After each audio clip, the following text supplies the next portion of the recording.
Open your mind.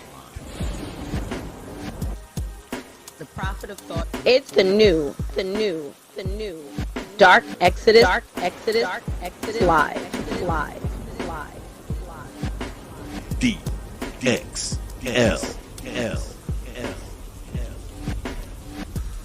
You know.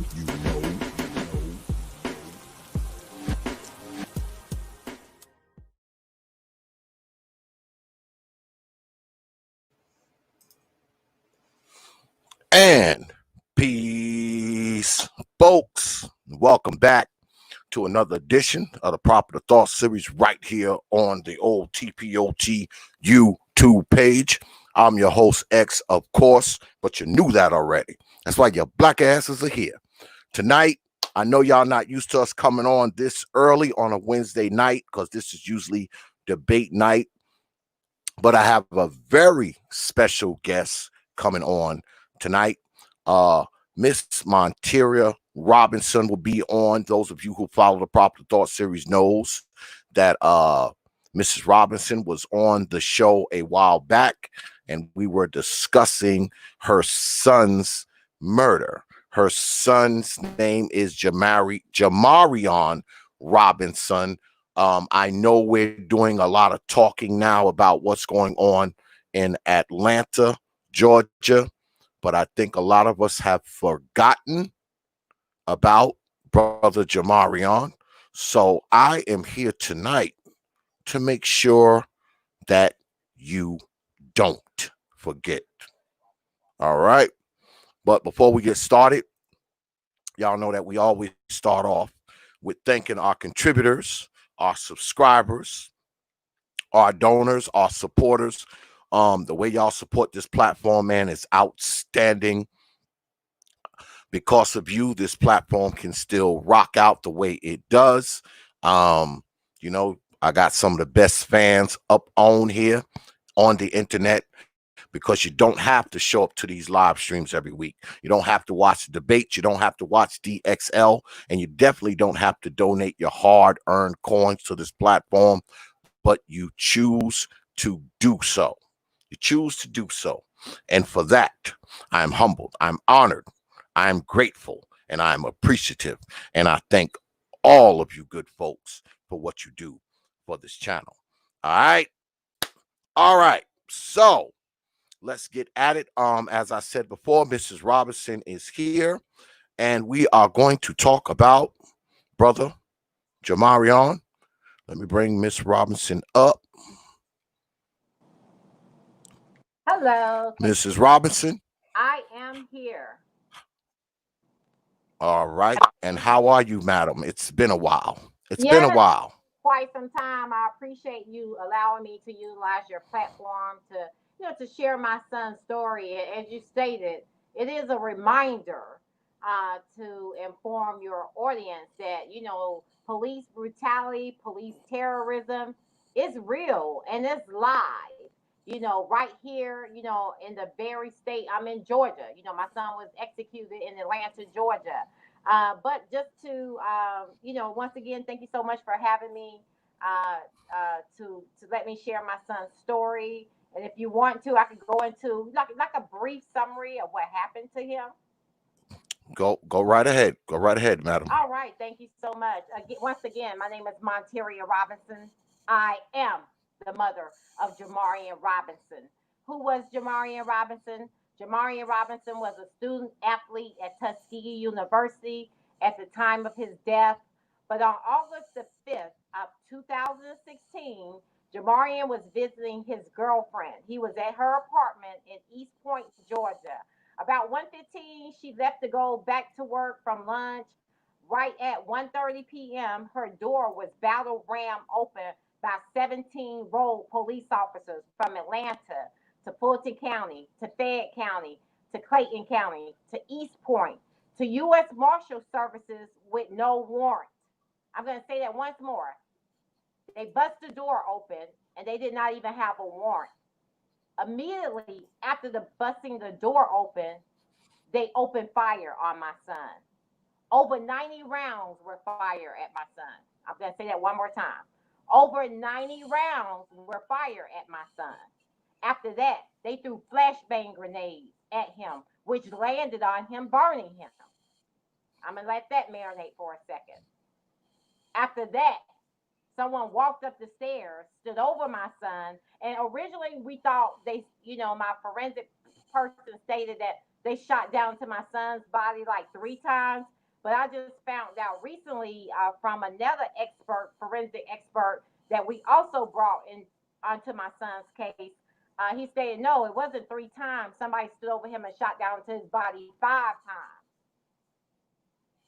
So, with that being said, after they did all of that, they handcuffed my son and drug him down the flight of stairs where they dropped his body inside his girlfriend's living room apartment where he laid there for over 8 hours with no medical aid rendered. And after, killing my son, my mother, my brothers, my aunts and uncles, they arrived on the scene. And my mother was hysterical. This is her firstborn grandson. So, of course, she was hysterical and she was going, why? Why? Why? Why would you all do something like this? They stated, oh, we were looking for him from a week ago. He pointed a gun at a police officer and took off running. Then they showed my mother a photo of the person they were looking for. My mother went, that's not my grandson.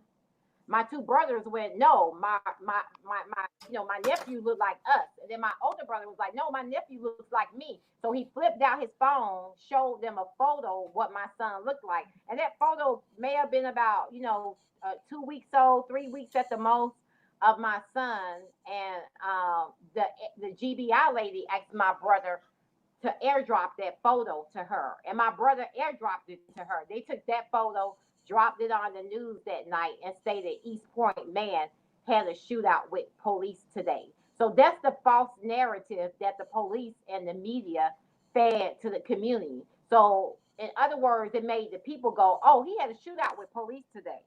And I'm going to kind of freeze right there to let you kind of chime in, or either I can keep going from there.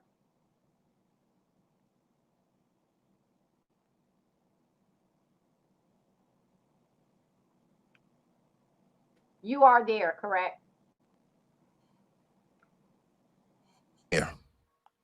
At least it looks like I'm here. Can you hear me? I can. Can you hear me?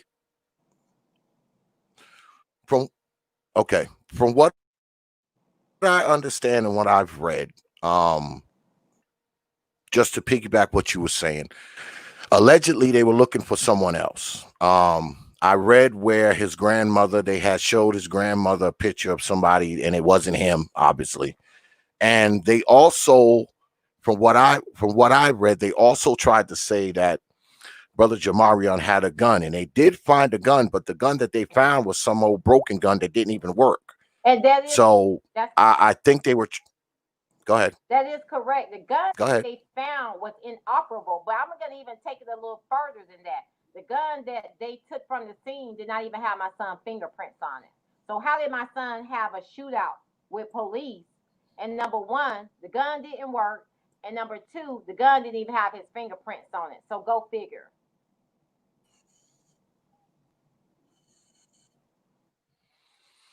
So after they had shot brother Jamarion, I also read that they threw smoke grenades in the house after that to try to cover, I guess, try to confuse the people who come in there to investigate the scene.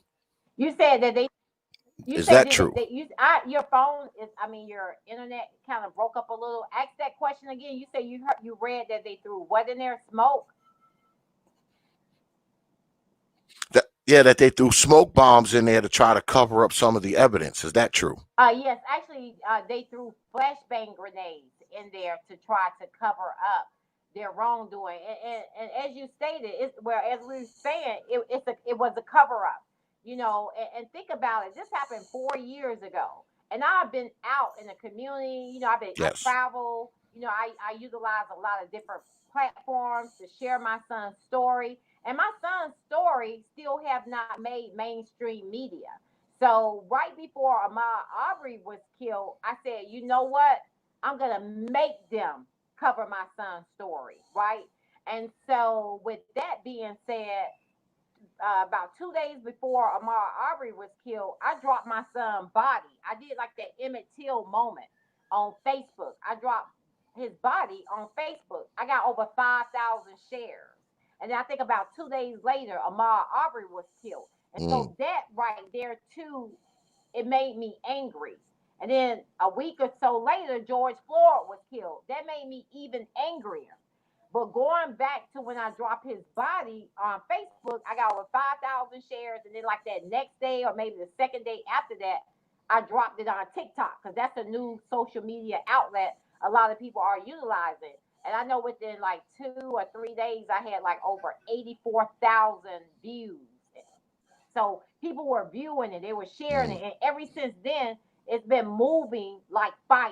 You know, my son's story has been moving like fire, and with all of that being said, too, it's like things have been happening throughout the course because Ahmaud Arbery was killed, you know, Breonna Taylor was killed, George Floyd was killed.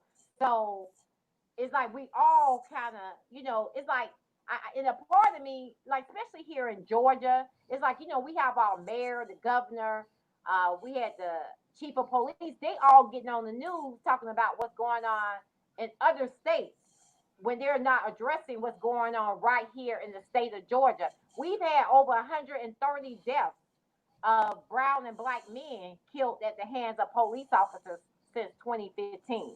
Again, we've had over 130 deaths or executions of brown and black men killed by police here in Atlanta, Georgia, the state of Georgia. But you have them getting on the news, they're talking about other states. No, let's address the issues of police brutality that's going on in the state of Georgia. You follow what I'm saying? And then, you know, the mayor got on TV stating, oh, Chief Erica Shields was appalled by the killing of George Floyd. But when my son case came across her desk for her officers that killed my son, she closed the incident report and found them innocent. So when my son case came across her desk, that should have been considered appalling to her. You follow what I'm saying?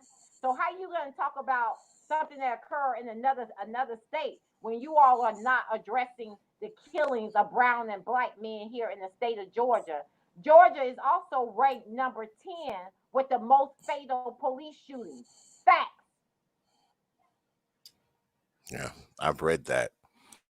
Well, since the George Floyd incident, I've noticed that they are now going back into old cases and giving them a second look. Has that happened for Brother Jamarion's case? Well, actually, with my son case, you know, I think it's really all about politics. No state wants to take have responsibility. You know, even the state of Georgia don't even want to acknowledge. They haven't even acknowledged my son's death here or killing or execution here.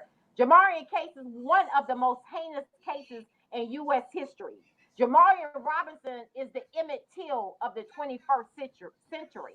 You've never heard of a person. My son, over 90 rounds were fired at my son. My son was shot 6 times in the palm of his right hand, 5 times in the palm of his left hand, all down his arms, his torso, his thighs, his groin, his shins, his feet. And I am angry. And it's like I've been patient. I've been waiting on them to, you know, do the right thing. Like at least do the right thing by us families here. But it's been 4 years, and it's like your excuses. Take the old Miss Robinson, throw her out the window because she's no longer here. But Shakina is here, that crazy side. So that's what they've been getting. And Shakina is not going nowhere, basically. And so I don't want to hear, oh, we were going to take them before a grand jury in March. Why you got to take them for? No, I don't need for you to take them before no grand jury. I need for you to charge them right now today. Charge them with excessive force. Because think about it. My son had a total of 76 bullet wounds, bullet holes to his body. That's how many he had. And my son only stand at like 5'6", 150 pounds. So he was a little person. And I don't want to hear the excuses about, oh, we're going to take them before a grand jury. We had to pay. And so now he's saying, because, they've been making arrests, because if you go back to May 30th, when the police officers here in Atlanta tased the college students, one of those officers was involved in my son's execution as well.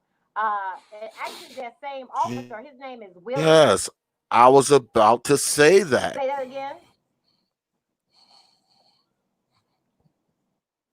Yeah, I was about to say that that one of the officers who was involved in the incident with brother Jamarion and his murder was one of the cops who pulled two young folks out the car in Atlanta and tased them and broke the car window and all that kind of stuff. That was one of the officers who was involved with Jamarion's case, right?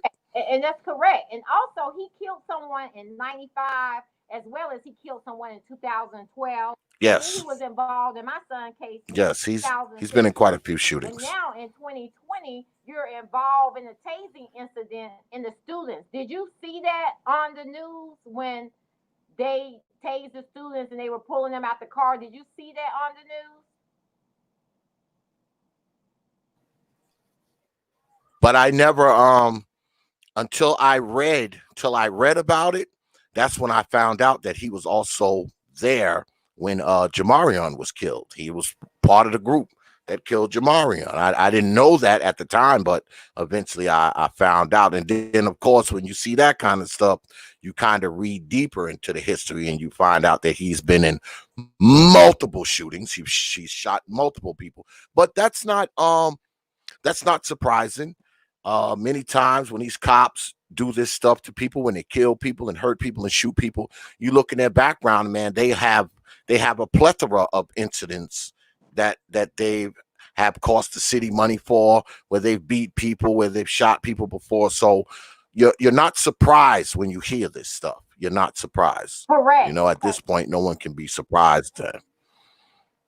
Go ahead. No, because I was like, you're correct, because that same officer that Willie T. Sauls, like I say, he killed someone in '95, 2012. He was involved in my son's murder. He was the one who actually handcuffed Jamari and drug him down the flight of stairs, as well as the tasing incident of the students. But there was another officer that was involved in my son's death. His name is Daniel Timothy Doyle. He had a history of corruption such as armed robbery, false arrest, illegal searches, burglary, and intimidation of individuals. There was another one by the name of Christopher Hutchins.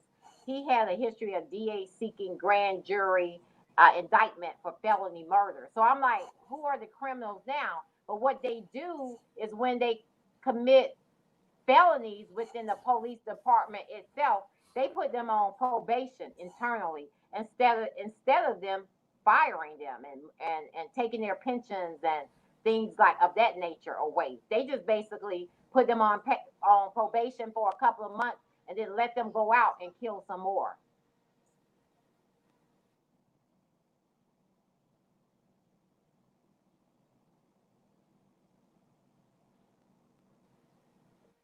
Wow. Filing a federal lawsuit. So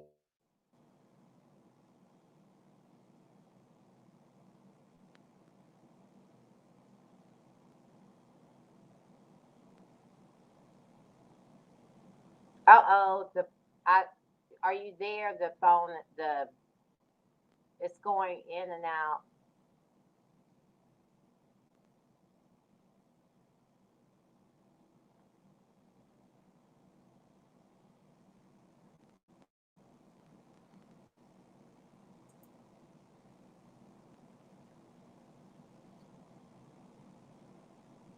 Ms. Robinson, are you there for us?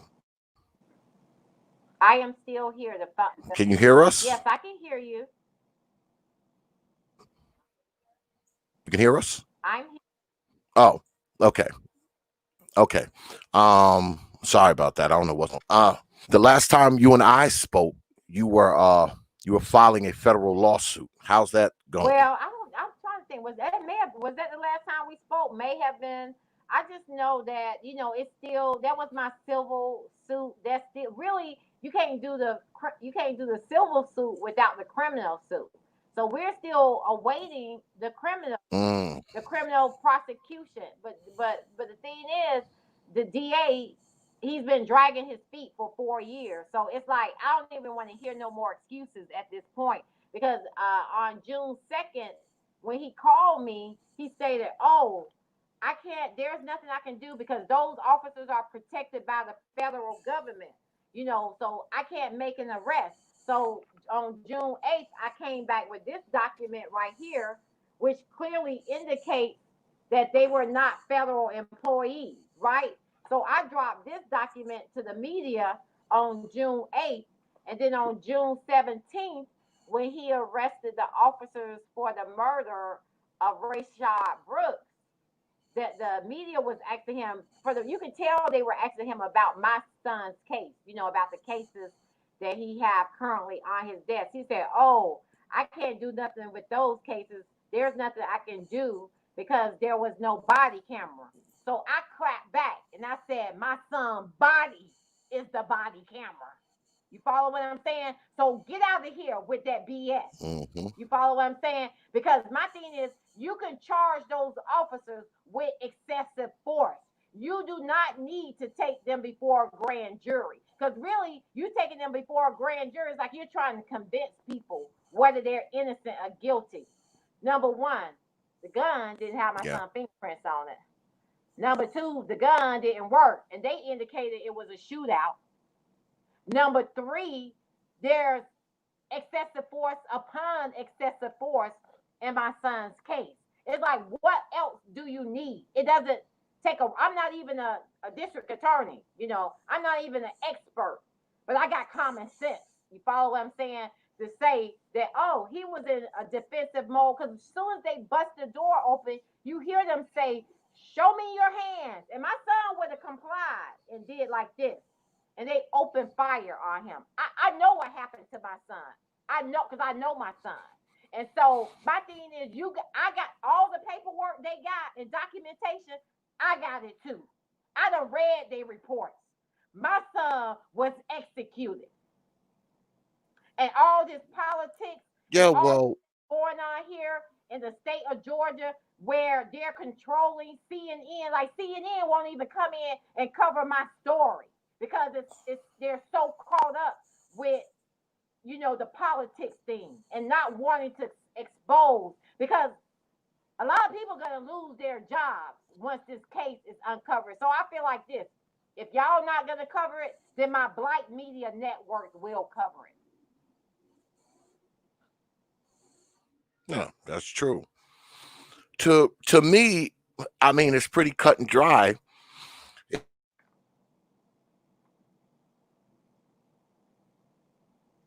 If the brothers got balloons in the hands, were facing the shooters. Correct. Whoever was shooting at him, that his hands were facing them. Correct. So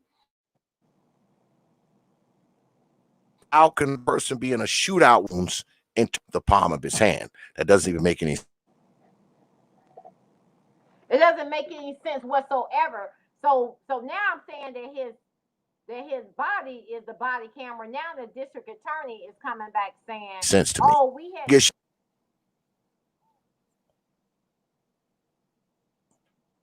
Go ahead. Oh, we here. Go ahead. I thought you were still talking. It's kind of it's delayed a little bit, but yeah, it's a delay.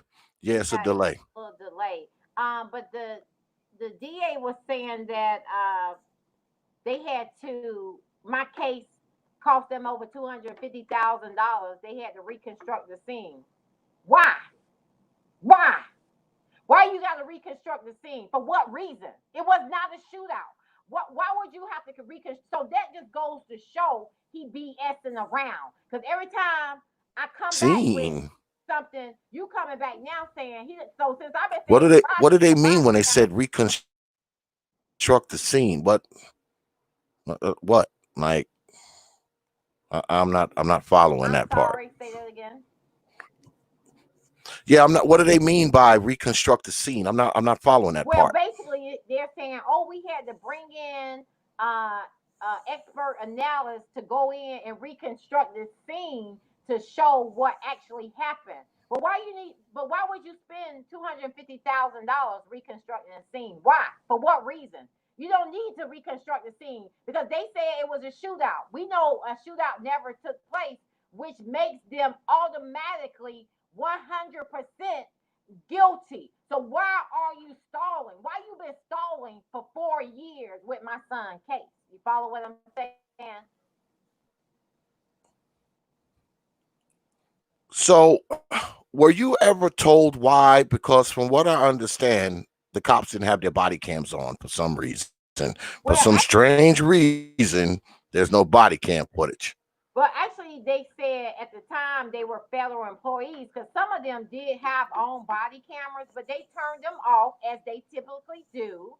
And so I knew then when they turned them off, I had to prove what happened to my son. So I already knew I was gonna have to prove what happened to my son. So that's why immediately after my son was executed, I went to the attorney's office. He sent an investigator on the scene, and it was really my investigator who uncovered the like a lot of the facts. Because remember, they had completed their investigation, the Georgia Bureau of Investigation. They had already completed their investigation, but when my investigator went on scene, because he said when he went in the apartment, he couldn't tell what happened because there's just bullets. They started in the tens, the 20s, the 30s. They went to the 40s, 50s, just going up the wall. Because when you walk into the apartment, immediately when you walk in, it's stairs right there to your immediate right. And so he said he couldn't determine what happened here. So they started knocking on neighbors' doors to find out if anybody captured the video footage of what actually happened. And one of the neighbors was like, "Yes, I got it." And so he gave that video footage to my investigator, and my investigator said once he saw the video footage, he said it's like my son's voice came on to him. Everything just came on. He said my son said, "Walk up the stairs. This is where I died. Cut the carpet out." And he said, and when he cut the carpet out, that's when he found the bullets right here that was enlarged in the floor. A couple of the bullets that's enlarged in the floor upstairs. So that's where he retrieved those bullets from, which indicates somebody walked up the stairs and stood over my son. That's excessive. Throwing flashbang grenades, that's excessive. You can charge them with excessive force. If you can't think of nothing else, you can at least charge them with that much. So, the cops that were there that day, were they were deputized by the Marshals Service, right? They were working under the guise of the U.S. Marshals Service, allegedly, That's right? correct. That's kind of how that went. They were kind of working in But conjunction they were with the U.S. Marshals. yeah, but they were contractors, and this paperwork right here states that that they were contractors and they were not federal employees. Okay.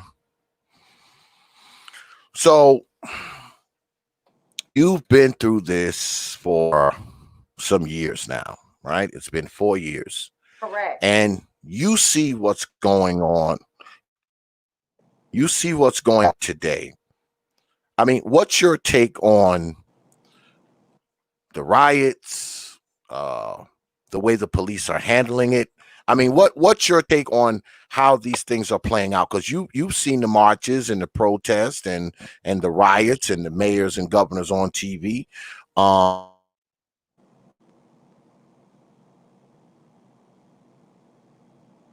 Uh-oh, your phone went out again.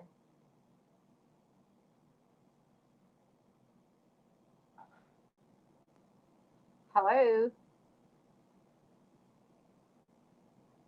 Sound like you were asking me. Look like I'm still live. That you were asking me like, what's my Yeah, take I'm on? back. I guess the conversation when it relates to the governors and the mayors. You're back now, right? I, Yep. okay. You were asking me what was my take on because the audio kind of went out for a second, but sounded like you were asking me what was my take on I guess, or how I feel about the riots. Is that what you were asking me, and things that are taking place? Yes. Um, How do you feel about the riots and how the mayor is handling it? Because I didn't see I didn't see the mayors and the police chiefs and all these people. I didn't see all these people when Jamarion's case had happened. I didn't see all these people standing up and giving press conferences and all that stuff. So now they're doing it. They're doing it now. So what's your take on that? The fact that now they're out front and now they're well, actually, you have to literally remember, talking about police brutality, excessive force, police killings, and all that kind yeah, of stuff. you have to remember that people riot. Go You ahead. have to remember that people like the national attention. So whatever's hot is what they jump on. Whatever's trendy is what they jump on. Because even here in Atlanta, like I've been out to a lot of rallies, protesters, march, uh, and ever since it started in May, I've like the last 30 days I've been out like somewhere. Sometimes I've been doing 3 events in a day, just getting on utilizing those platforms and sharing my son's story. And every time that I go to an event here in Atlanta, it's like nobody have posters and things of that nature with the families here in Georgia. Nobody have posters and flyers, but they have the ones that's trending. They got signs and posters made for all these other people out of state. And I was like, where was that? Where was that when my son was executed? Everybody, the activists here in Atlanta, they know my story. They know my son's story, and I've been, basically, I've been holding everybody accountable. Like since everything started, I've been holding, the district attorney accountable. I'm holding the activists accountable because my thing is, stop, and I understand people ride the wave, but still, their fight is Georgia. You follow what I'm saying? And you do want you like the families here are not even recognized. It's like make posters and flyers and things of that nature for our son, but people here, being that they have everybody's attention now in Georgia, and people are showing up, people are coming out. They should be talking about the cases here. I mean, it's okay to talk about the other cases out of state, but they should mainly be focused on all the cases here in the state of Georgia because you got Javis Benjamin, you got Kendrick Johnson, you got Alexa Christian, you got Nicholas Thomas, you got Shiley Tilton, you got Javis Benjamin, you got Jamarion Robinson, you got who I'm missing, DeAndre Phillips, you got Jarvis Likes, Oscar Kane. The list goes, Ramon Scott. The list goes on and on and on. And so it's upsetting to us families here in Georgia. We go out, we're at events, and nobody got signs or posters with any of our children names or faces or anything of that nature. And I'm like, my son, like everybody should be running around the city of Atlanta, at least with my son poster, because he's the 21st century Mpnteira. Because I asked the other day, we asked how many people out here know somebody that's got a total of 76 bullet holes to their body. Raise your hand. Raise your hand if you know somebody got 30. Raise your hand if you know somebody got 40. You follow what I'm saying? So that's what everybody, being that the stage is, how to say it, is active, is live now. Everybody, to me, the activists here in Georgia should be focused on what's going on in that state too. But they ride the wave and they'll have a big event for people in other states instead of having a big event for the people right here in the state of Georgia. And several of them have been like getting audience of hundreds, 500 people plus. And they're not talking about our kids here in Georgia. They're talking about the executions in other states. And it's okay. You want to acknowledge the other people in other states. You do. But you also want to acknowledge and talk about those killed here in Atlanta or in Georgia at the hands of police too as well.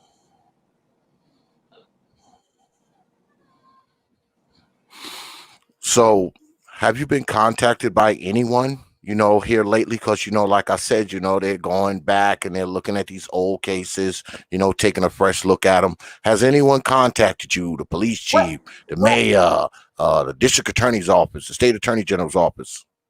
Well, no one has contacted me, and no one has called me or contacted me or tried to resolve it, or and for the record, my son's case is not closed. It's still open. We're just awaiting criminal prosecution. But he keeps talking about he has to have a grand jury. But with this virus, who want to show up in a room with 12 plus people? You follow what I'm saying? And so my thing is technology is too advanced. Yeah. To be talking about you got to pull in a grand jury. Pull them. You can even have them come in to the district attorney office. Put them all in separate rooms.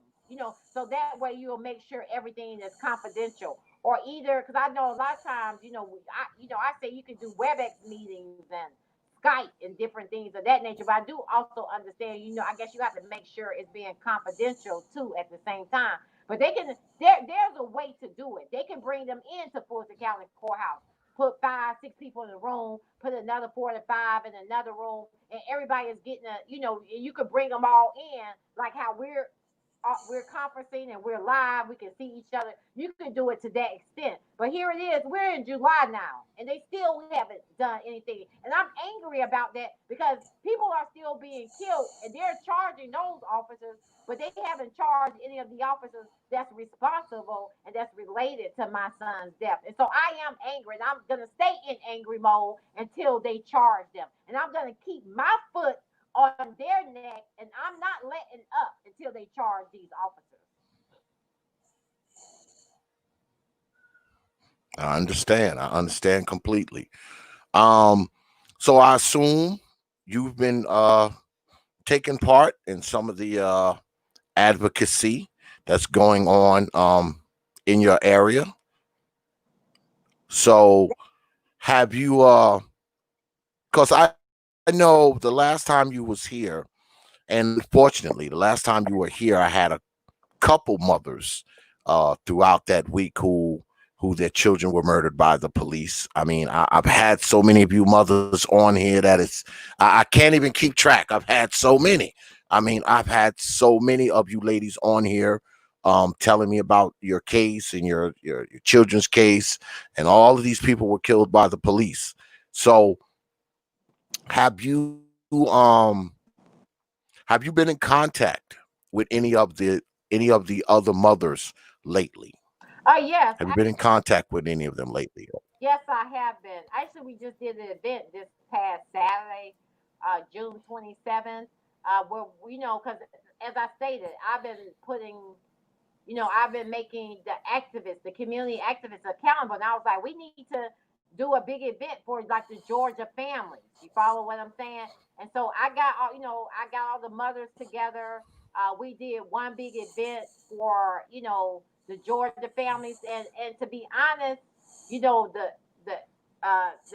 go ahead and say it. The NAACP, one of the organizations that we did the event with, and actually it was my event, and they brought in politicians to speak at the event for the families, but that was not our speaker list. That was not our agreement.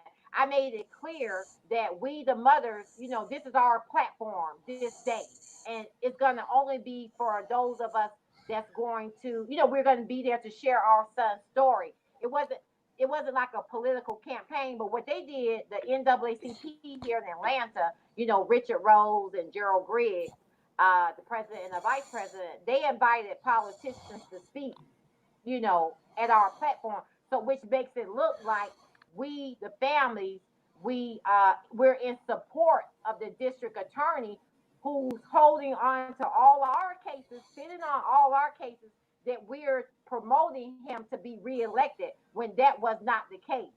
And I snapped, like I literally snapped, and my people took the microphone from the district because that wasn't the platform for that. And I had already informed them that would not be allowed. I already provided them with the speaker list, the flow of everything, but they still invited them anyway. Wow. So they tried to make it into something political. Right. And that's and we the mothers and stuff, we never say, oh, we're vote for this person, elect that person. No, we never do that. You know what I mean? It's like, may the best man win. You follow what I'm saying? And so really what they did after that, they dropped photos with the district attorney, and then you got photos with us underneath. It looked like we're all supporting him when that's not the case. You follow what I'm saying?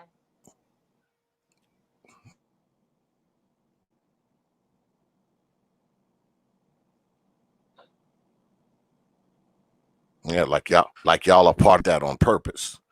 I mean, they did that on They did purpose, that trying on to, purpose. win some political points. Correct. They did that on purpose.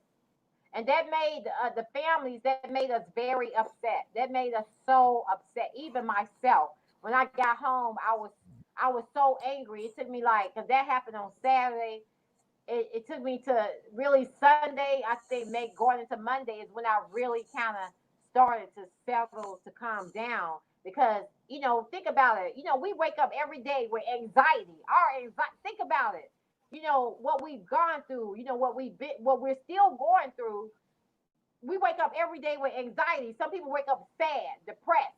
Some people want to kill themselves. It's so much trauma. And then when you do stuff like to stab us in our back, or to do things that's uncalled for, unnecessary, it's like it's like we have to keep our guard up because everybody is trying to utilize the mothers for something, for some type of gain or for some type of notice or something. And so, with that being said, we were like, we're done with working with these certain organizations, but definitely the NAACP will never, like here in the state of Georgia, we'll never do anything with them again. We're done with that because I don't even think organizations supposed to even. That's like a conflict of interest. They're not even supposed to be doing political and pushing campaign platforms. They're not even supposed to do that. So I don't even know why they would even do something of that magnitude. But the door is closed with them, definitely. Wow. Well, I know I don't want to keep you too long, Mrs. Robinson, but so what do you have coming up? What do you Oh, Uh, before you answer that, let me ask you this. Before you answer that, let me ask you this. What do you think about the so-called new policies that they're telling the police that uh, they have to report when someone does something that's excessive. When one of the cops do something wrong, they have to tell it. Certain holes and whatnot are being criminalized, that they can't use them. What do you think that kind of stuff is going to make a difference with the police? As uh, someone who's lived through this. I don't know, like if it, I'm thinking it may not even work because, oh, you'll be considered a snitch. Like you're not a what is it? How to say it? You're not because they consider themselves the cold blue. You know what I mean? Or some type of Yeah. what is it? Fraternal organization or what have you. Do I think police officers will rat out their fellow comrades? I don't think so, because I feel like. But the thing is, as a black police officer, even as a black woman, as a police officer, as a black man, as a police officer, when you take that uniform off at the end of the day, to them, you still a black man.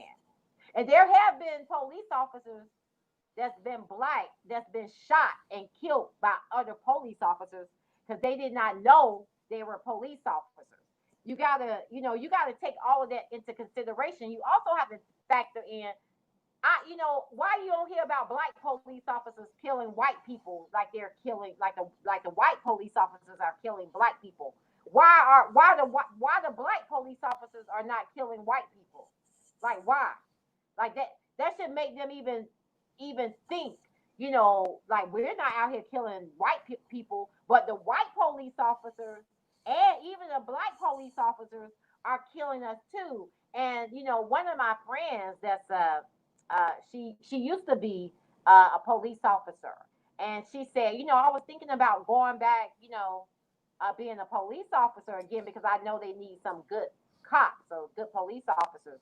And she said that I remember when Trayvon Martin was killed, and she said that she automatically said, like, why is he going out to the store? Why is he doing this? And she said she had to stop and say, wait a minute, that could have been my black son, and he wasn't doing nothing wrong, by going to the store, purchasing whatever it is he's purchasing. But she said, but that was her in police thinking mode. She said because they, how to say it, they indoctrinate in them that, she said all the footage that they watch, when they're in the academy, is black people committing crimes. It's black people, doing, making, actually committing the crimes, or doing a criminal activity. So all the footage, the videos that they watch are black, black, black, black. So black people is the enemy. So in a black police officer's head, he see his own self, or as being the threat, as being the enemy. So that's why they, a lot of time, you see them online where they be beating us up, or they'll tase us excessively. They do things like the police officer who handcuffed my son, drug him down the flight of stairs. He was a black police officer too. But what they're failing to realize, at the end of the day, when they take those uniforms off, in their eyes, in white America eyes, they still are boring to them. You follow what I'm saying? You still want, absolutely, less of a man or 1/3 of a man, however they consider us to be. But let a black police officer kill somebody white and see what happens. You think they're gonna save them? You think they're gonna say, "Oh, we got you. We're gonna protect you. You're considered the code of boot," just like that. What's his name? Muhammad Noor, who killed the lady in Minnesota. What happened to him? Oh yeah, oh yeah. He went down just like the brothers who killed. They were chasing a guy and they shot at his car and they killed. They killed a kid. I think the kid was 7 brothers. They were cops. They killed that kid. They went to jail. I mean, at the end of the day, at the end of all of this, man, you're never going to see black cops killing white folks the way white cops kill black folks. You're never going to see that. Now, I believe that you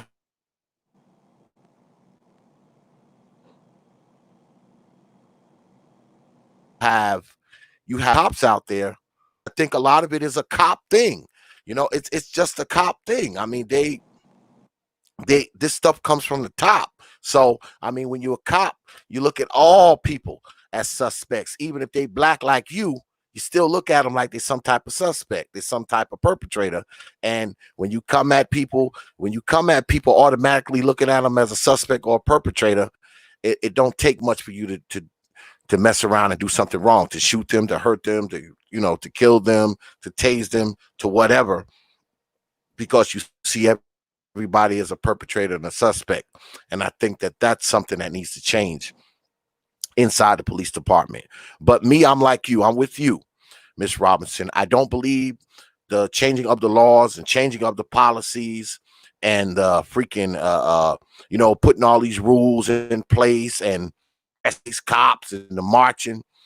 All that is well and good, but I don't think it's going to stop the cops from hurting people. It's not going to stop the cops from shooting people, tasing people, killing people. I just don't think it's going to stop it. The only thing we can hope for is a reduction, for it to come down some, but I just don't believe it's going to stop, because you put these laws and rules on the books, but what people don't understand is that there are already laws and rules on the books already. Yes. And it's not stopping them. So why would new laws on the books stop anything? I just don't believe it.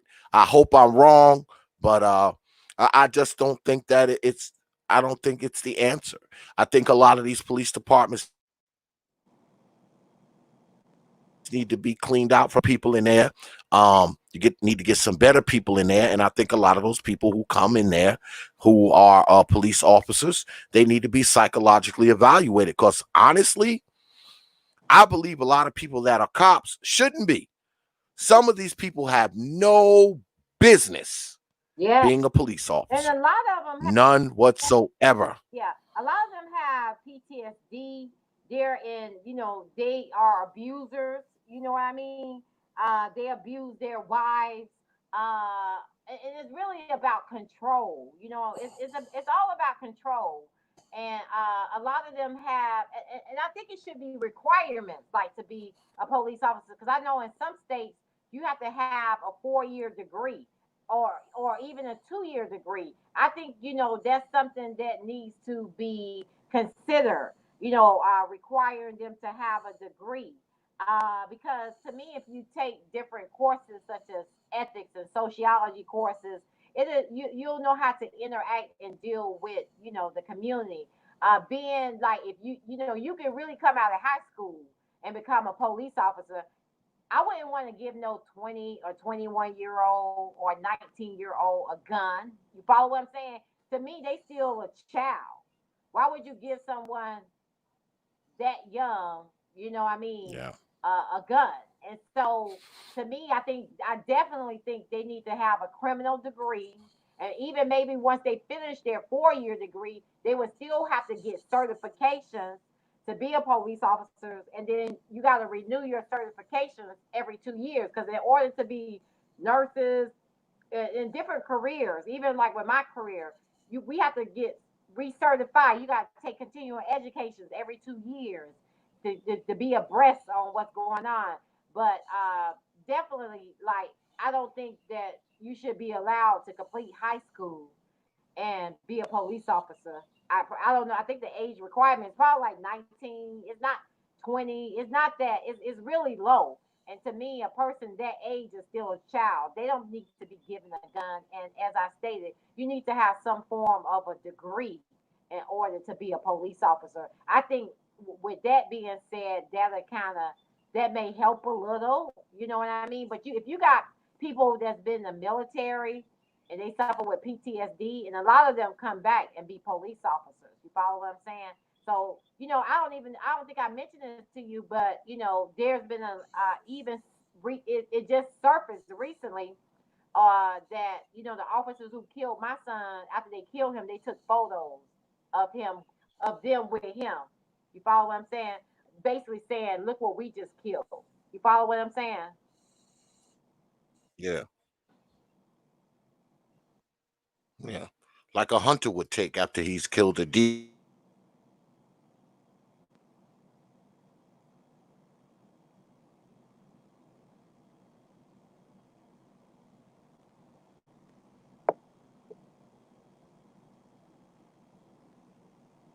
So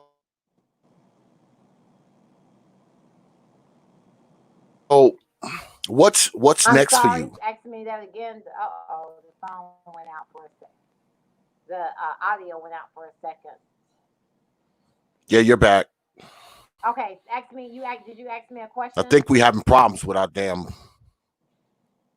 Yeah, I was saying, what do you have coming up? What's next for you? What do you have I going on right now? And what's coming up for you? What's I what's I, next for you now going I forward? have actually some. I'm gonna give you your listeners some things to do. Actually, first I wanted them to go to change.org and go to the Justice for Jamarion. Go to change.org and sign the petition, Justice for Jamarion. I need for your listeners to do that. That's number one. Number two, I need for them to contact the District Attorney Paul Howard's office and ask him to charge those officers immediately. And if he can't think of anything to charge, tell him excessive force. And that phone number is 404 224 3230. Again, that phone number is 404 224 3230. And also, too, I have a GoFundMe because this is my full time job. If you all could please donate to my GoFundMe, and it's Justice for Jamarion. Again, that's GoFundMe.com/, Justice for Jamarion. And you can follow us on all social media outlets at Justice for Jamarion, as well as I'm on all social media outlets at Monteira Robinson. That's Monteria. I know a lot of people like to make cash donations, so I do have a cash app. That's Monty Monti Robinson, Robinson. So that's Monty Robinson. So no amount is too small, $5, whatever, $10, I'll take it. Just so I can continue my fight, because it's to be honest, it's been a struggle. The last 4 years have been a struggle for me, like financially, because I feel like I can't get a job because I'm always in the media. Number one, number two, it's just been hard. Just trying to stay afloat and to be able just to stay afloat and be able to continue my fight. So as I stated, no amount is too small, and any amount is greatly appreciated. Now, what's your damn, did I lose her? No, I'm here. Now, what's your Cash App again? My Cash App Okay, what's your is Cash? Monty, Monti, and Robinson, Robinson.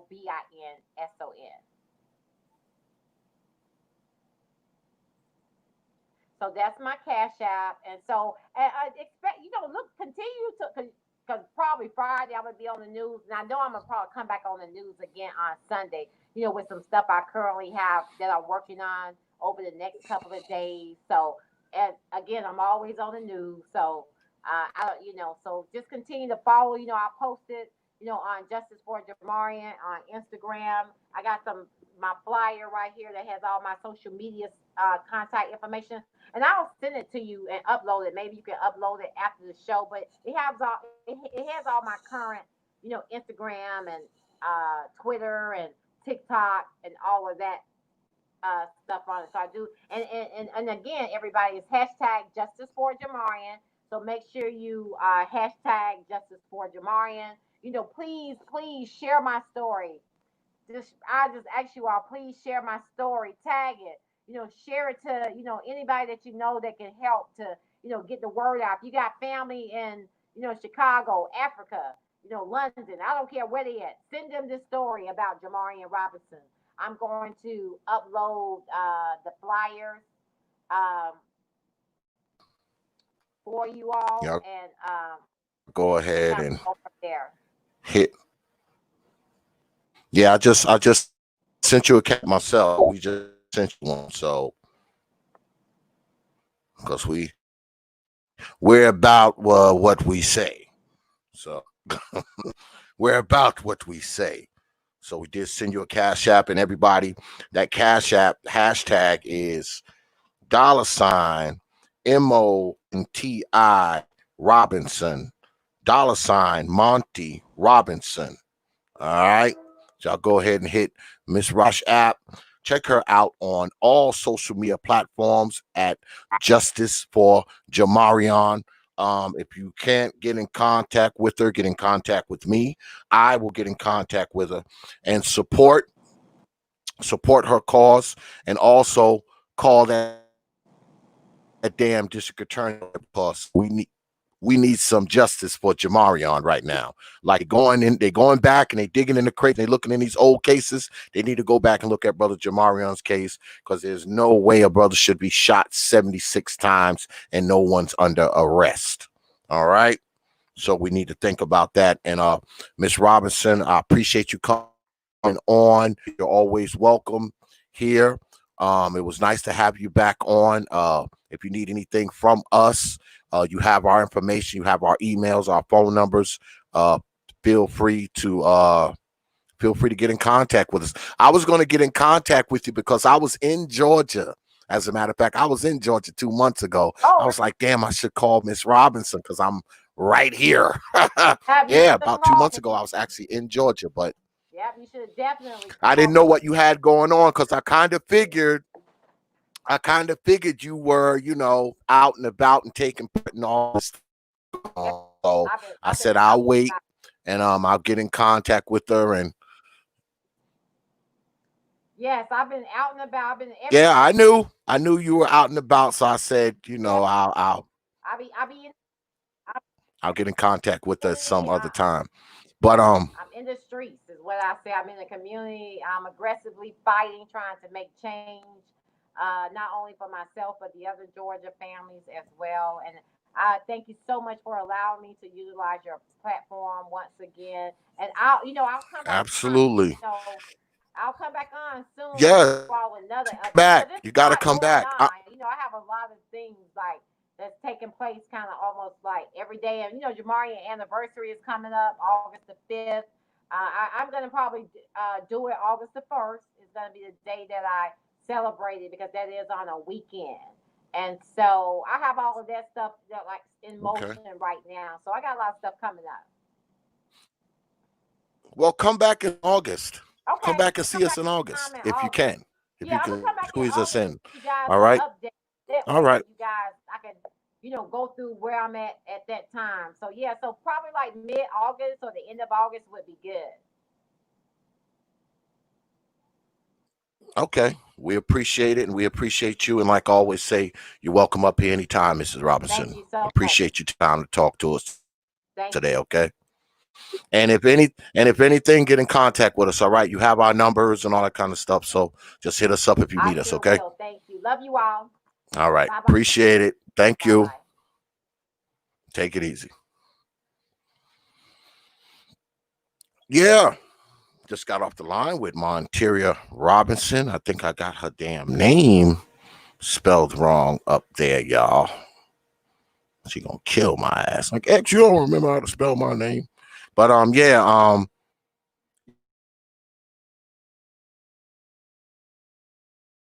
I just wanted to get her up here because her and I had spoke, and we said, um, her son, man, brother Jamarion, man. I mean, his brother was shot, man, 76 times, man, 76 times.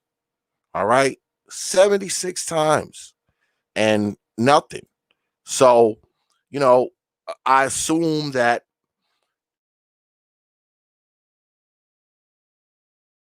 like I told Mrs. Robinson, digging in the crates and taking another look at these old cases, because her son got shot in Atlanta too, in the Atlanta area too.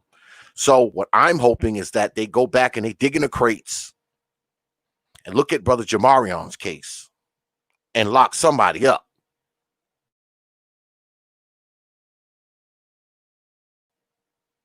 6 times, and some of those times were in the palms of your hands. So what does that mean?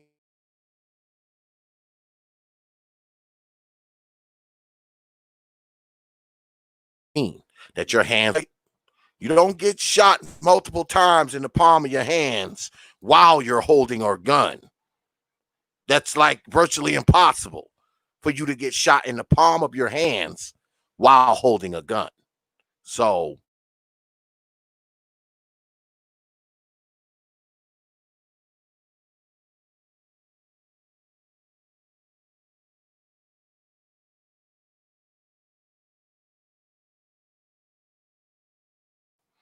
I mean, see, we're gonna wrap this up because y'all know we got a debate in another 2 hours. We got brother M.O.T. squaring off with Trey, the NBD. We got that going on tonight in another 2 hours. So make sure you have your black behinds here for that. Me, I'm gonna go stuff my face, take a little break and have a cigar. But I will see y'all back here 9:30 p.m. Eastern time on the T.P.O.T. YouTube page. So with that, I will leave you with 3 words. Well, before we do that,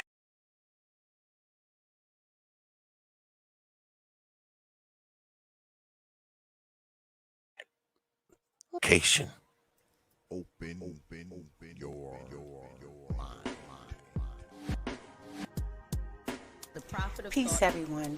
You may have noticed the super chat icon is missing because T.P.O.T has been demonetized. Yes, so if you would like to show your support, we would really appreciate it.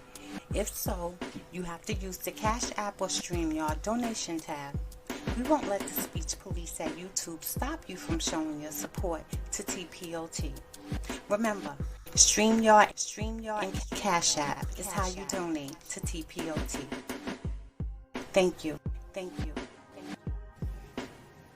And one more thing, folks. Kiss my black ass. YouTube.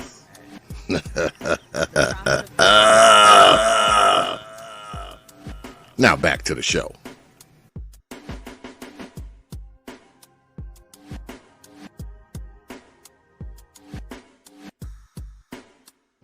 You know.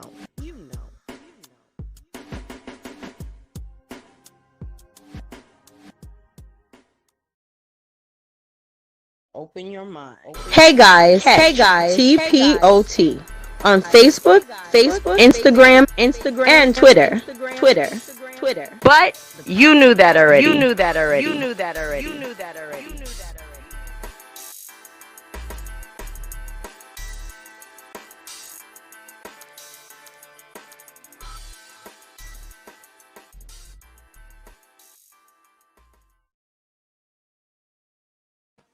Yeah.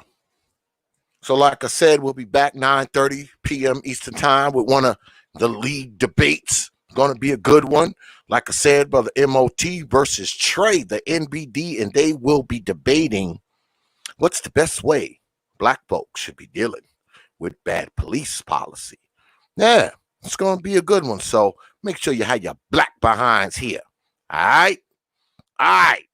So with that, I will leave you with 3 words. You know, like I always do. Open your mind. Dark Exodus. Peace, folks. I'll see y'all in about 2 hours.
Dark Exodus.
your mind.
Yes.